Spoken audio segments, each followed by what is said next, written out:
24వ అధ్యాయం 34 నుండి. నేను అబ్రహాము దాసుడును, యెహోవా నా యజమాని బహుగా ఆశీర్వదించు. యెహోవా నా యజమానుని బహుగా ఆశీర్వదించును గనుక అతడు గొప్పవాడాయిను. అతనికి గొర్రెలను గొడ్లను వెండి బంగారములను దాసి జనమును ఒంటెలను గాడిదలను దయచేసిను. చాలండి. ఆదికాండం 24వ అధ్యాయం 34 నుంచి చూస్తే ఎలీయెజరు అబ్రహాము గురించి కొన్ని మాటలు చెప్తున్నాడు. నేను అబ్రహాము దాసుడను, యెహోవా నా యజమానుని బహుగా ఆశీర్వదించును గనుక అతడు గొప్పవాడాయను. అతనికి గొర్రెలను గొడ్లను వెండి బంగారములను దాసీ జనములను ఒంటెలను గాడిదలను దయచేసెను. 37వ వచనం, మరియు నా యజమానుడు నాతో నేను ఎవరి దేశమందు నివసించుచున్నానో అని రకరకాల విషయాలు చెప్పాడు. అయితే దేవుడు నాకు ఇచ్చిన ఆలోచన పంచుకుంటాను. అదేంటంటే, మన యజమానుని గురించి లేదా మన నాయకుని గురించి మనం మంచి సాక్ష్యము ఇవ్వగలగాలి. నిజంగా బైబిల్ చాలా శ్రేష్టమైన గ్రంథం అండి. కొంతమంది జీవితాలు కొద్దిగా ఉన్నా, వాటి గురించి వివరణలు కొద్దిగా ఉన్నా, నిడివి తక్కువే అయినా అదొక మనిషి జీవితానికి కావలసినంత గొప్ప పాఠాన్ని నేర్పిస్తుంది. ఎలీయెజరు తన యజమానుడైన అబ్రహాము గురించి మంచి సాక్ష్యం ఇవ్వడం మనం ఇక్కడ గమనిస్తున్నాం. గుర్తుపెట్టుకోండి, మన దేవుని గురించి మనం ఎప్పుడు కూడా ఏ సాక్ష్యం ఇవ్వాలి? మంచి సాక్ష్యం ఇవ్వాలి. ఈరోజు చాలామంది జీవితంలో కష్టం రాగానే నష్టం రాగానే వాళ్ళు చెప్పే సాక్ష్యాలు ఎట్లా ఉంటాయి అంటే, ఇంత సేవ చేశాను కానీ దేవుడు నన్ను దీవించలేదు అంటారు కొందరు. ఇంత విశ్వాస జీవితంలో కొనసాగాను కానీ అంతగా ఆశీర్వదించలేదు దేవుడు అంటారు కొందరు. గుర్తుపెట్టుకోండి, నేను ఎప్పటికీ నమ్మేది, మీరు కూడా నమ్మాల్సింది, మనం ఉండవలసిన స్థితి కంటే ఎన్నో రెట్ల అధికమైన స్థితిలోనే మనం ఉన్నాము. స్తోత్రం చెప్పండి. Praise the lord. మన జ్ఞానాన్ని బట్టో శక్తిని బట్టో భక్తిని బట్టో ప్రభువే గనక ఆశీర్వదించాలి అని అనుకుంటే, ఈ పూట నువ్వెక్కడుండేదానువో నేను ఎక్కడుండేవాడినో నువ్వెక్కడుండేవాడివో.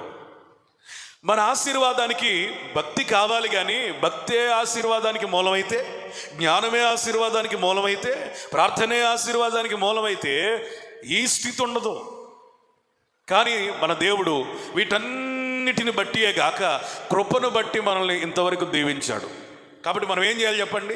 మన దేవుని గురించి గొప్ప సాక్ష్యం చెప్పాలి. చాలామంది సర్వసాధారణంగా ఇతరులతో కష్టాలు పంచుకోవడానికి ఇష్టపడతారు, కానీ దేవుడు చేసిన మేలులు చెప్పుకోవడానికి ఇష్టపడరు. సర్వసాధారణంగా క్రైస్తవ జీవితంలో సాగేది ఏంటయ్యా అంటే, కష్టాలు చెప్పుకోవడానికి అలవాటు పడిపోయారు, కానీ దేవుణ్ణి మహిమపరచడానికి, ఆయన చేసిన అద్భుతాలు చెప్పుకోవడానికి ఇష్టపడని పరిస్థితులు. ఒకవేళ మీరు అనొచ్చు, దేవుడు మేలు చేశాడు అన్నది వాస్తవమే, కానీ మా హృదయం నిండా ఏమి నిండిపోయింది? ప్రస్తుత కష్టాలు, నష్టాలు, శ్రమలు, ఇరుకులు, అప్పులు, రోగాలు నిండిపోయాయి అండి అని అనొచ్చు మీరు. నిజమే. కష్టాలు లేనిది ఎవరికి చెప్పండి?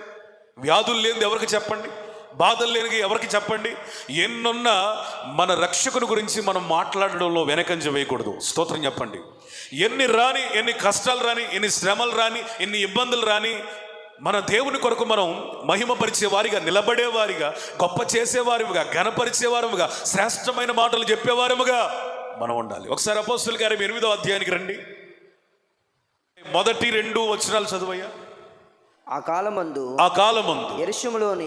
యెరూషలేములోని సంఘమునకు గొప్ప హింస కలిగినందున అపోస్తలులు తప్ప అందరూ యూదయ సమరయ దేశములందు చెదిరిపోయారు. భక్తి గల మనుషులు 4 చదువు. కాబట్టి చెదిరిపోయిన వారు సువార్త వాక్యమును ప్రకటించుచు సంచారం చేసిరి. ఒకసారి చేతులు పైకెత్తి స్తోత్రం చెప్పండి. మంచిగా చెప్పు, హల్లెలూయా. యెరూషలేములో సంఘానికి శ్రమ విస్తరించినప్పుడట, అపోస్తలులు తప్ప మిగిలిన క్రైస్తవులు, విశ్వాసులు అందరూ కూడా యూదయ సమరయ దేశాలకు చెదరిపోయారు. 4వ వచనంలోకి వస్తే, వారు చెదరిపోయారు కానీ దేవుని వాక్యముల గురించి మాట్లాడడంలో ఓడిపోలేదు. వాళ్ళు చెదిరిపోయిన మాట వాస్తవమే, కానీ ఎక్కడెక్కడ చెదరగొట్టబడ్డారో అక్కడ దేవుని గురించి మాట్లాడడంలో మాత్రం వెనుదిరగలేదు. Praise the lord. ఈ 2 వచనాలను ఆధారం చేసుకుని క్రైస్తవ జీవితంలో ఒక సహజమైన ఒక ముఖ్యమైన సూత్రం ఉంది. మానవ జీవితంలో చెదిరిపోవటం సహజం, ప్రభువుని స్తుతించడం ప్రకటించడం కూడా మనకి సహజంగా మారాలి. స్తోత్రం చెప్పండి. కష్టాలు వస్తాయి, కన్నీళ్ళు వస్తాయి, వేదనలు వస్తాయి, నెమ్మది లేని పరిస్థితులు వస్తాయి, క్రైస్తవ జీవితంలో శ్రమలు వస్తాయి, రోగాలు వస్తాయి, ఇబ్బందులు వస్తాయి, చెదరిపోయిన పరిస్థితులు వస్తాయి. అయినా ఆదిమ సంఘ విశ్వాసులు ఏ విధంగా వారు చెదరగొట్టబడిన ప్రాంతములలో వారు ఏ నామమును బట్టి రక్షించబడ్డారో ఆ నామమును గురించి ప్రకటన చేశారో మనం కూడా ఏం చేయాలి తెలుసా? ఎన్ని కష్టాలన్నా రాని మన నోటి వెంట కష్టం కంటే దేవుని గూర్చిన స్వార్థ ఎక్కువ అగునుగాక, మన రక్షకుడి గురించి అధికముగా మనం మాట్లాడుకుందుముగాక. ఒక దైవజనుడు చనిపోయే ముందు చెప్పాడట, నా సమాధి మీద ఇట్లా రాయండి, నేను చేసిన పరిచర్ని బట్టి కానీ నేను పడిన శ్రమను బట్టి కానీ ఎవ్వరూ కూడా నన్ను పొగడొద్దు, ఘనపరచు. నన్ను బట్టి కాదు కానీ నన్ను రక్షించిన రక్షకుని బట్టి ఇది జరిగింది. నేను చనిపోయిన తర్వాత నా గురించి కాదు, నా రక్షకుని గురించి మాట్లాడండి అని సమాధి మీద రాయించమని చెప్పాడట. స్తోత్రం చెప్పండి. Praise the lord. అంటే ఆయన ఉద్దేశం ఏంటో తెలుసా? బ్రతికినంత కాలం నేను పరిచర్య చేశాను, సువార్త ప్రకటించాను. చనిపోయిన తర్వాత నా సమాధి వద్దకు వెళ్ళిన తర్వాత కూడా నా సమాధి కూడా ఆ రక్షకుని గురించే మాట్లాడాలి. Praise the lord. నా సమాధిని చూసినప్పుడు అనేకులు ఆ రక్షణ గురించి ఎరగాలి, ఆయనను మహిమపరచాలి. ఈరోజు మన జీవితాల్లో నరనరాల మన రక్షకుని గురించిన వార్త నింపబడును గాక. స్తోత్రం చెప్పండి. హల్లెలూయా. నరనరాల మన రక్షకుని గురించి మాట్లాడాలన్న ఆశ పెళ్ళుబుకును గాక. మన హృదయము నిండిన దాన్ని బట్టే నోరట మాట్లాడిద్దట. మన రక్షకుడు మన లోపల కార్యము చేస్తూ ఉంటే, నిజముగా మనం రక్షించబడితే, ఆ రక్షణ అనుభవాలు కూడా నడిపించబడుతూ ఉంటే ఖచ్చితంగా రక్షకుడి గురించి మాట్లాడకుండా ఉండలేము.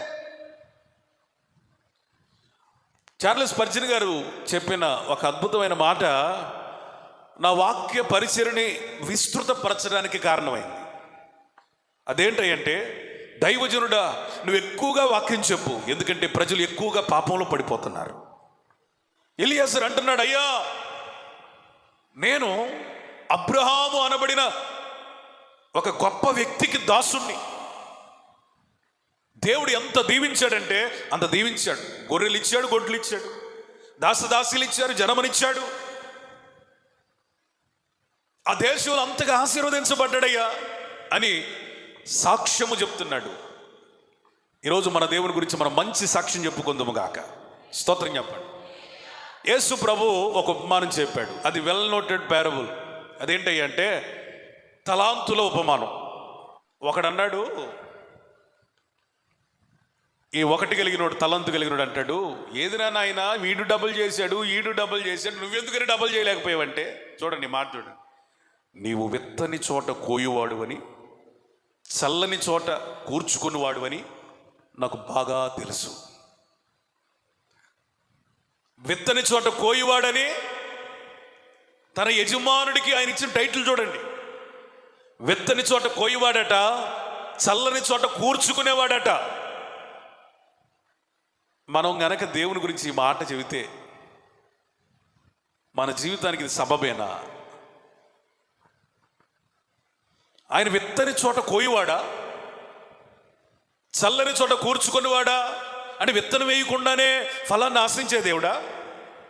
విత్తనాలు చల్లకుండానే పొలం వైపు ఆశగా చూసే దేవుడా? కాదు. నీకు దేవుడు వేసిన విత్తనాలు ఎన్నున్నాయో స్తోత్రం చెప్పండి. కొంతమందికి తలాంతులనే విత్తనాలు వేశాడు, వరములనే విత్తనాలు వేశాడు, ఎన్నో ఆశీర్వాద విత్తనాలు వేశాడు, అవకాశాలు అనబడిన విత్తనాలు వేశాడు. ఎన్ని తలాంతులు ఇచ్చాడో. అందుకనే వాడు చెడ్డ దాసుడు. కానీ మిగిలిన వాళ్ళు ఏం చేశారు తెలుసా? అయ్యా మాకు ఇవి ఇచ్చావు, రెట్టింపు చేశాం అని ఆ యజమానుడికి చూయించినప్పుడు బడా మంచి దాసు, నమ్మకమైన మంచి దాసుడా అని ఇద్దరిని పొగిడాడు ఆయన. ఎవరైతే దేవుని సరిగ్గా అర్థం చేసుకుని కష్టపడి ప్రయాసపడి ఫలితాన్ని చూపించారో వాళ్ళు ఆశీర్వాదానికి వారసులు కాగా, ఎవరైతే నాయకుడిని అర్థం చేసుకోకుండా అపార్థం చేసుకొని చెడ్డ మాటలు పలికారో వారు నరకానికి, శాపానికి పాత్రులయ్యారు. ఇప్పుడు చెప్పండి, మంచి సాక్ష్యం చెప్పిన వాళ్ళు మంచి సాక్ష్యం పొందారు. స్తోత్రం చెప్పండి. బడా నమ్మకమైన మంచి దాసుడా అని ఇద్దరు అన్నాడు. మంచి సాక్ష్యం పొందినాడు మంచి స్థలములో ఉన్నాడు. స్తోత్రం చెప్పండి. హల్లెలూయా. చెడ్డ సాక్ష్యం పొందినవాడు చెడ్డ సాక్ష్యమే పొందాడు. చెడ్డ సాక్ష్యం చెప్పినవాడు చెడ్డ స్థలములోనికే వెళ్ళవలసి వచ్చింది. నువ్వే సాక్ష్యం ఇస్తావో దేవుని గురించి చెప్పండి, నువ్వు అదే సాక్ష్యాన్ని పొందుతావు. నువ్వు మంచి సాక్ష్యాన్ని ఇచ్చావా దేవునికి, నువ్వు మంచినే పొందుతావు. చెడ్డ సాక్ష్యం ఇచ్చావా చెడునే పొందుకుంటావు. సాక్ష్యం అంటే నోటి ద్వారానే చెప్పేదా కాదు, నీ క్రియల ద్వారా కూడా దేవుడు ఎవరో నువ్వు చెప్తున్నావు. నువ్వు చేసే పనుల ద్వారా కూడా ఎవరో చెప్తున్నావు. అంటే మన మాటలే కాదు, క్రియలు కూడా సాక్ష్యాన్ని చెబుతున్నాయి. ఈ చెప్పే సాక్ష్యాలు ఎట్లా ఉండాలట, క్రియల ద్వారా కనబడేటువంటి ఆ సాక్ష్యాలు ఏమవ్వాలట, దేవునిని మహిమపరచాలి. దైవజనుడు యేసన్న గారు ఒక అద్భుతమైన పాట రాశాడు, పరిమళించునే నా సాక్ష్య జీవితం. ప్రతిధ్వనించడమే కాదట సాక్ష్యం అంటే, పరిమళించాలి. వినబడేదే కాదట సాక్ష్యం, ఇతరులకు అర్థం కావాలి. దేవుని గురించి నీకు ఒక మంచి అవగాహన ఉంటే నువ్వు మంచిగా పనిచేస్తావు, మంచి సాక్ష్యం పొందుతావు. తద్వారా నీకు మంచే మిగులుతుంది. స్తోత్రం చెప్పండి. మంచి స్థలంలో ఉంటావు. హల్లెలూయా. కాబట్టి మనం ఏం చేయాలి, మంచి సాక్ష్యం. స్తోత్రం. ఒక దినాన యేసయ్య సమరయ ప్రాంతంలో యాకోబు బావి దగ్గర సమరయ స్త్రీతో మాట్లాడుతున్నాడు. వెళ్ళి ఆహారం తీసుకురావడానికి ఊళ్ళోకి వెళ్ళి మళ్ళీ సమరయ ప్రాంతానికి వచ్చినప్పుడు శిష్యులు ఆ బావి దగ్గర యేసు ప్రభువుని సమరయ స్త్రీని ఇద్దరిని చూశారు. యేసు ప్రభు ఆమెతో మాట్లాడటం, ఆమె యేసయ్యతో మాట్లాడటం వీళ్ళందరూ చూశారు. 12 మంది శిష్యులు చూశారు. వారట దాని గురించి ఏ కామెంట్ చేయలేదట. స్తోత్రం చెప్పండి. వింటున్నారా? వాళ్ళట దాని గురించి ఏ కామెంట్ చేయలేదట. ఒకవేళ ఆ స్థితిలో కనుక నీ ఉంటే, ఆ 12 మంది శిష్యుల్లో కనుక నీ ఉంటే నీ బుద్ధి ఏంటి? ఆ 12 మంది శిష్యుల్లో నీవు కనుకుంటే నీ గుణం ఏంటి? ఆ 12 మంది శిష్యుల్లో కనుక నీ ఉంటే నీ స్వభావం ఏంటి? మనుషుల స్వభావాలు తెలియాలంటే వాళ్ళ హృదయాలు కోసి బయటికి తీసి తెరవాల్సిన అవసరం లేదు. వారి హృదయము లోపల నుండి బయటికి పొంగుకొని పొర్లుకొని వచ్చే ఆ మాటలే వాళ్ళ స్వభావాన్ని, వారి క్యారెక్టర్ని స్పష్టంగా తెలియజేస్తాయి. ఆ 12 మంది శిష్యుల్లో గనక యేసు ప్రభు సమరయ స్త్రీతో మాట్లాడుతున్న దృశ్యంలో చూసిన వారిలో గనక నీ ఉంటే ఎలా స్పందిస్తావు? నేను చెప్పనా, వారిలో గనక మనలో ఎవరైనా ఒకళ్ళుంటే, రే యేసు ప్రభు ఏంటి ఆమెతో మాట్లాడుతున్నాడు, మాట్లాడొచ్చా?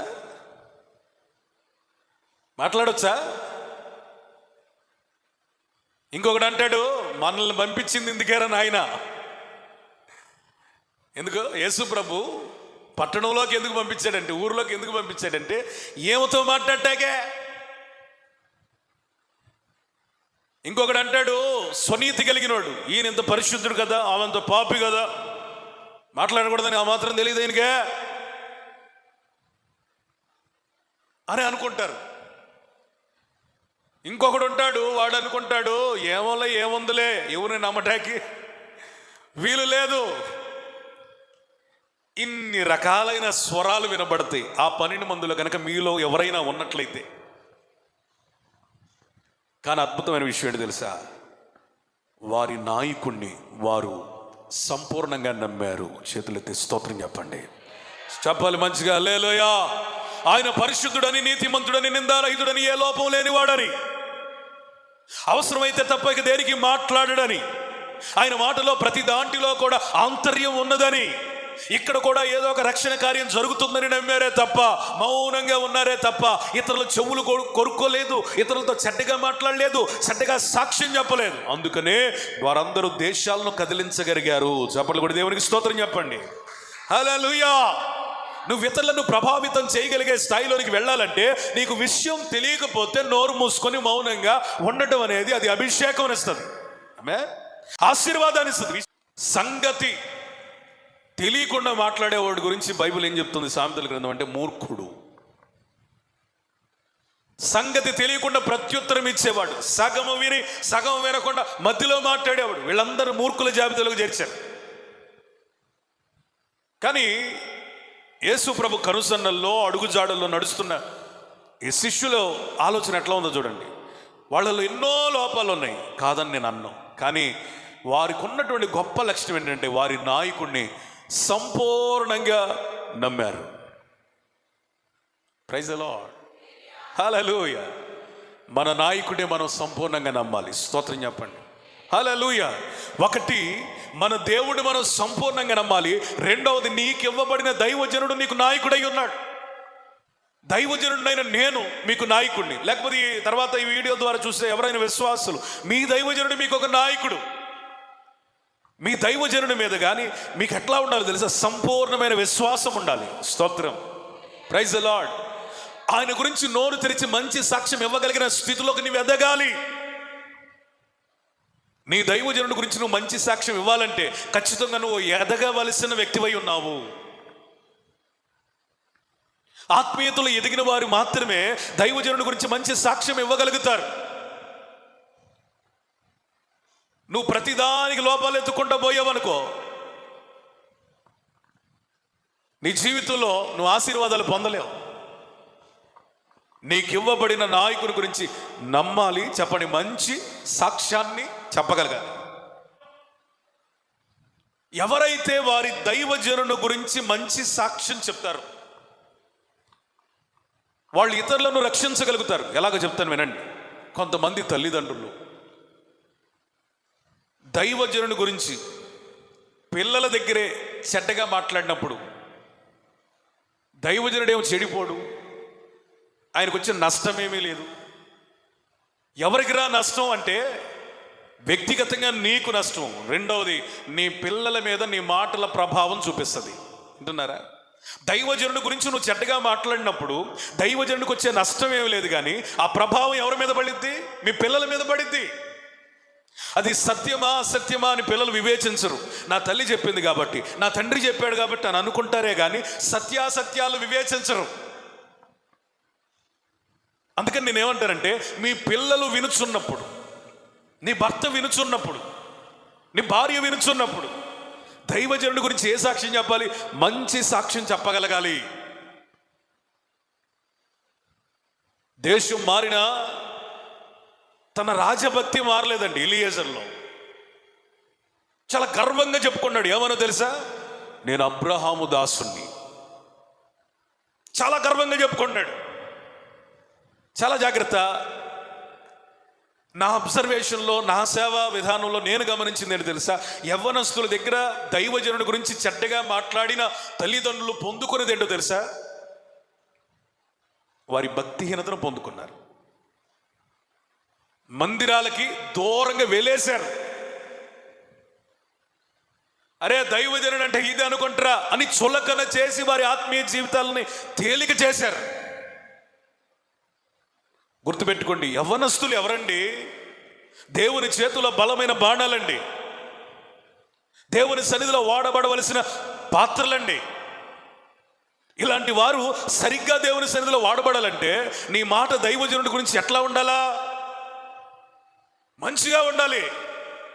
నీ హృదయంలో ఉన్నటువంటి కుళ్ళు, కపటం, అసూయ ఇవన్నీ నీ ఇంట్లో కుమ్మరించావనుకో, ఆహా ఓకే ఆహా అని అనుకుంటాడు. యవ్వన సహోదరి లేదా సహోదరుడు లేదా మీ పిల్లలు అనుకొని ఏం చేస్తారు తెలుసా? వీళ్ళేదో వెళ్తున్నారు కానీ తెలిసి మనం ఎందుకు వెళ్ళాలా?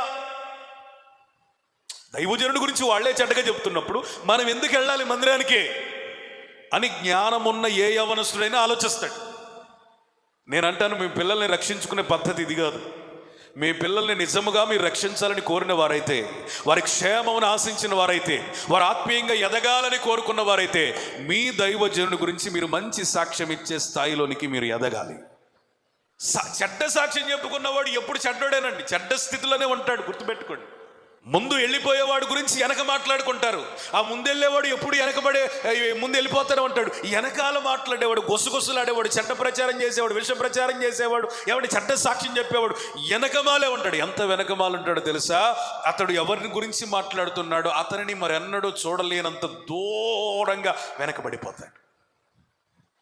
సాధారణమైన ప్రజల గురించి చర్చించుకుంటారు. గొప్ప మేధావి చెప్పాడు, మనుషుల గురించి వీళ్ళు చెప్పుకోవటమే. ఎవరు వీళ్ళు? Normal people.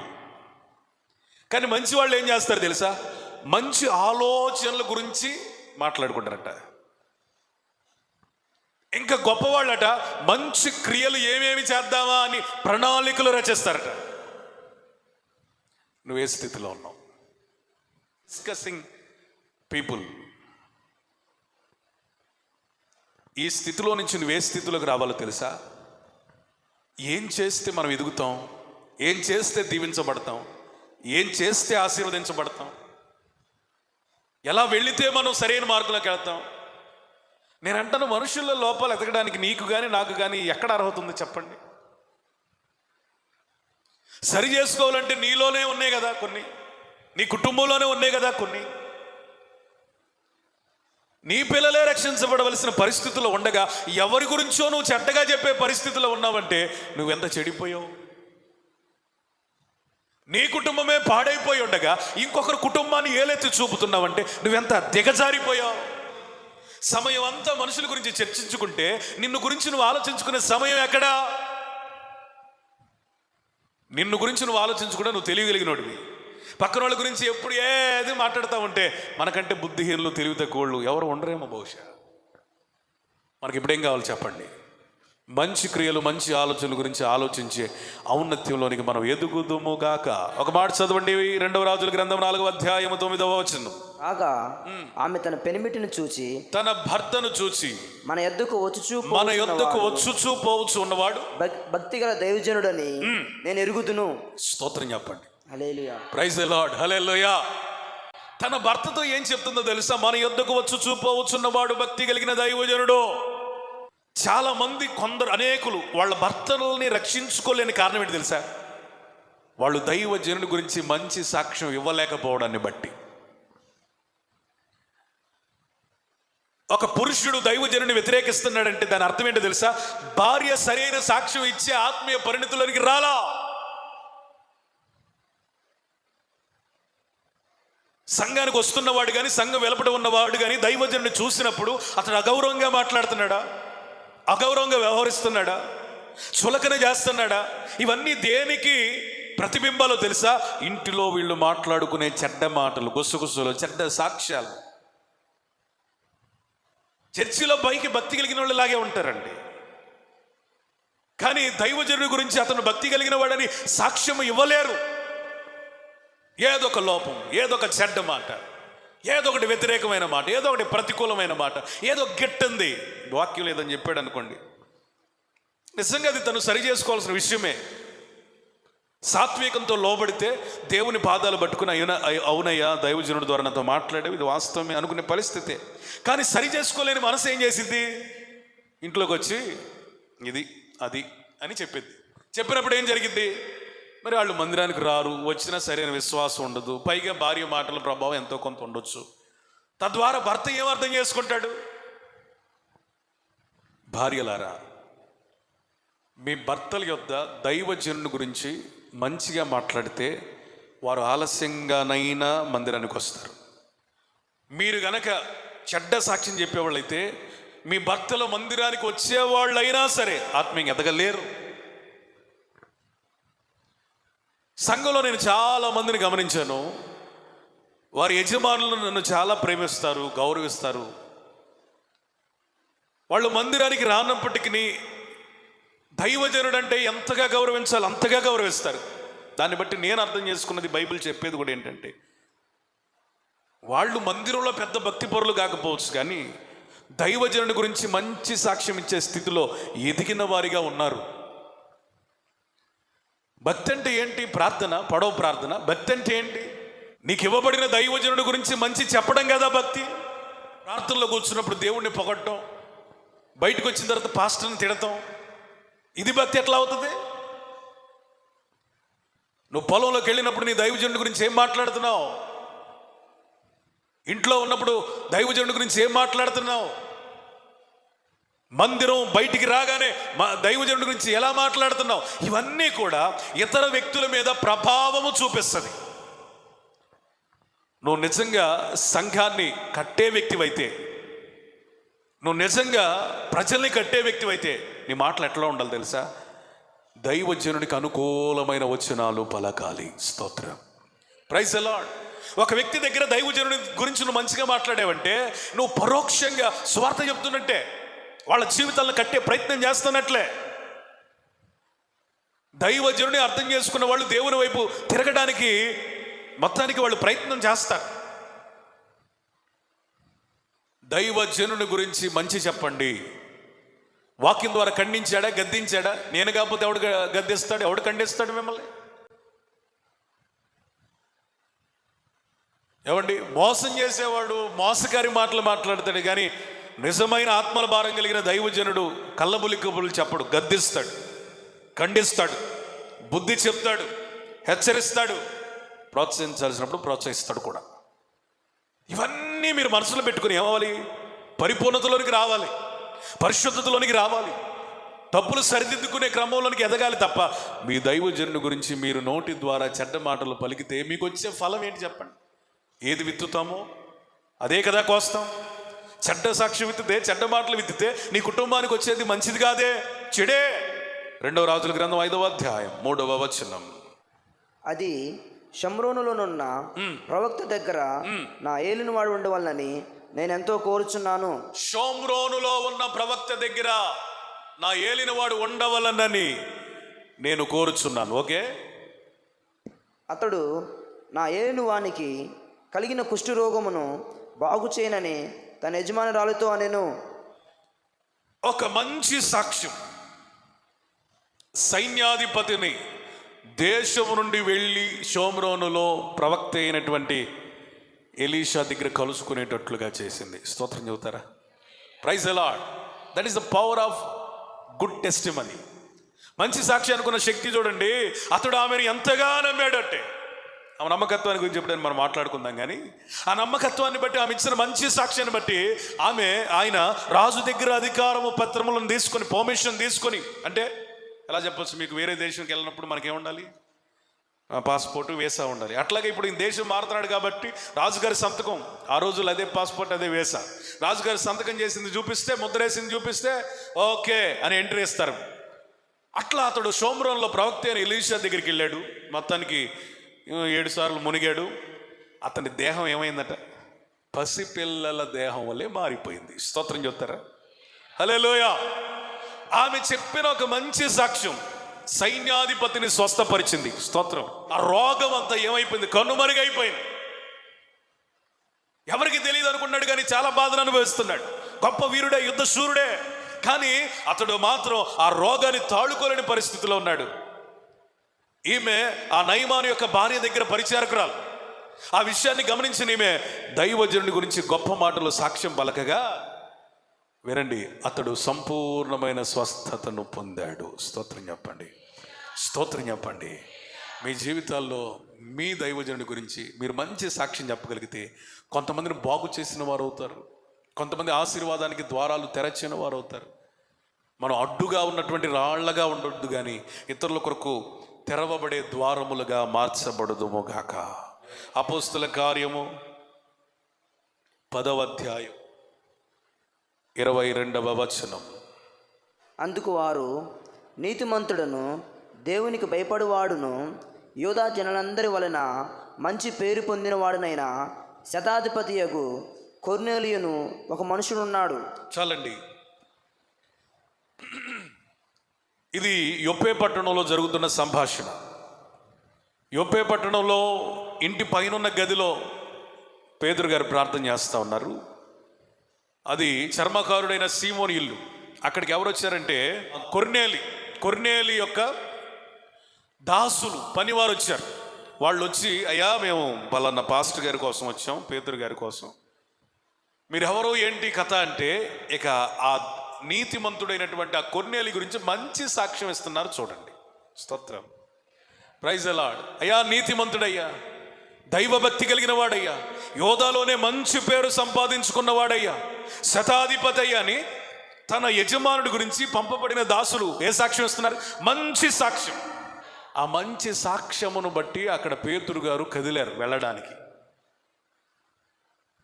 ఆ మంచి సాక్ష్యాన్ని బట్టి ఆ కొర్నేలి ఇంటిలో ఆరాధన జరపడానికి ఇష్టపడ్డాడు పేతురు గారు.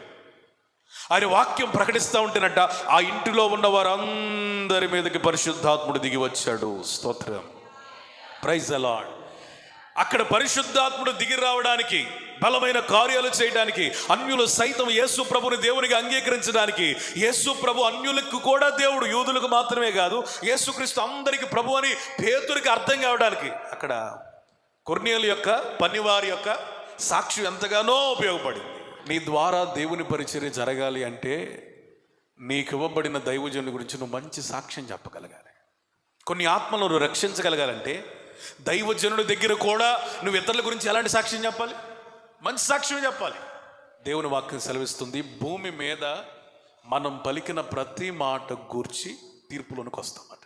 నువ్వు పరిశుద్ధంగా ఉండు, ప్రార్థన బాగా చెయ్యి, బైబిల్ 200 సార్లు చదువు, మందిరానికి రా, నీ జీవితకాలంలో లక్షలు దేవుని మందిరానికి డొనేషన్లు ఇవ్వు, పాస్టర్ గారికి కానుకలు ఇవ్వు. ఒక్క నోటి మాటలో తప్పిపోతున్నట్ట ఆ నోటి మాటల గురించి కూడా మనం దేనికి వస్తాం? తీర్పులోనికి వస్తాం. అందుకని మన మాటలు ఎట్లా ఉండాలి? వినువారికి క్షేమాన్ని కలిగించే మాటలు, ప్రయోజనాన్ని కలిగించే మాటలు, రుచికరమైనవి, కృపాసహితమైనవి, ఉప్పు వేసినట్లుగా ఉండగలిగితే ఆ మంచి సాక్ష్యాన్ని బట్టి దేవుడు మహిమపరచబడతాడు. స్తోత్రం. దైవజనుడు వాడబడతాడు. హల్లెలూయా. విశ్వాసులు రక్షించబడతారు. హల్లెలూయా. ఫైనల్గా నీ ఆత్మ రక్షించబడి నీకు మేళ్ళు ఆశీర్వాదాలు కలుగుతాయి. దేవుడు ఈ మాటలను దీవించి ఆశీర్వదించును గాక.